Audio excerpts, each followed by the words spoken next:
Connu pour avoir développé la série des FPS Brothers in Arms, mais également l'excellent Opposing Force, la première extension destinée à Half-Life, Gearbox Software s'est fait une spécialité du FPS. Leur dernière production, Borderlands, est donc un FPS. Mais pas seulement, comme va nous l'expliquer Randy Pitchford, l'un des fondateurs du studio. Borderlands is an original idea. It's kind of a shooter blended with an RPG. It's a science fiction game set in this amazing world, Pandora, and it has this really over-the-top style, and there's also this pretty intense story and this new design, blending genres together. So it's a lot of fun, and you can play it with, you can play it alone, and you can play it with your friends. You can play it online. You can play it split screen. And what you'll do is you'll basically play a shooter game, developing your character, developing your strengths, and getting new weapons and new capabilities as you explore this world in search of the Vault. The Vault is like this alien prize. It's this myth. It's this legend. It's sort of like you're kind of like a fortune hunter. So if you're sort of like you're kind of like a mix between Indiana Jones and Mad Max. And if you're like Indiana Jones, the Vault is like your lost ark. Un Indiana Jones qui aurait 1 million de fouets différents. L'une des particularités de ce jeu mi-FPS, mi-RPG étant de proposer une quantité infinie d'armes. We originally imagined the game to be this really over-the-top experience, and we start, of course, by creating all this concept art and developing the game. And one of the things about Borderlands is about getting more powerful, about growing. And when we play a lot of shooters, the character at the end of the game is the same as the character at the beginning of the game. And typically the capabilities of the character are defined by the weapons that the character has. And in a typical shooter, there's maybe 15 or 20 different weapons that you can, there's like one pistol and one shotgun. And so we wanted to make a game where your character at the end of the game is very different, a lot more powerful than the character at the beginning.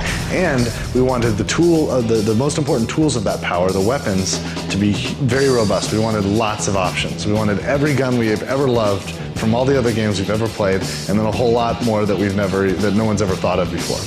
And in fact, we weren't able to build all these weapons. There's just too many things that we wanted to have happen.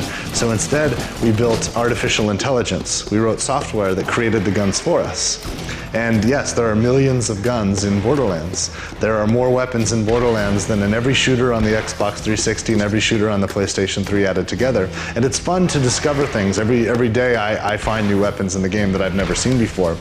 But the weapons, the fact that there's so many weapons really are just a component of the idea of growing and becoming more powerful as you play the game. Mais la production de Borderlands ne fut pas vraiment un long fleuve tranquille, l'équipe ayant décidé de changer profondément la direction artistique du jeu un peu moins d'1 an avant sa sortie.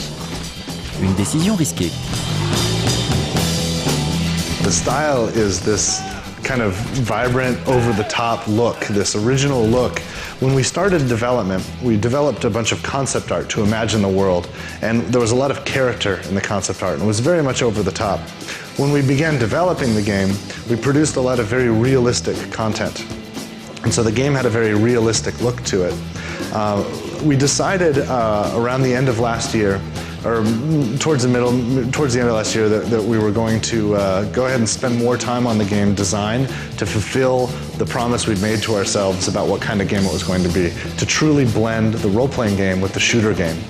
And when we had that time, our artists were pretty much finished with the content. Well, they were able to kind of step back and look at the game that we had and all the content that they had developed. And they looked also at the concept art that they created originally. And there was a difference. The concept art, it looked like that. And some of them decided that it would be interesting if they could try to find a way to render the concept art in real time, to have it be 3D. Instead of a two-dimensional painting that someone created, actually a 3D image with the concept art. And so a handful of guys kind of went on their own and developed a prototype to prove this out. And when we saw it, it was amazing. And it had so much character and so much life, and it looked different than anything else that we had seen. And I think that was important because a lot of games started to look the same. I don't know if you've ever seen like a concept car, like when they imagine what a car could look like. When I go to the Champs-Élysées and I go to like the Renault showroom and they'll have these amazing ideas. They built them. We never get to drive them. Something between the concept and reality, they change. They don't actually build, and they're awesome. The concepts are always amazing, but there's something that changes by the time they actually build the things.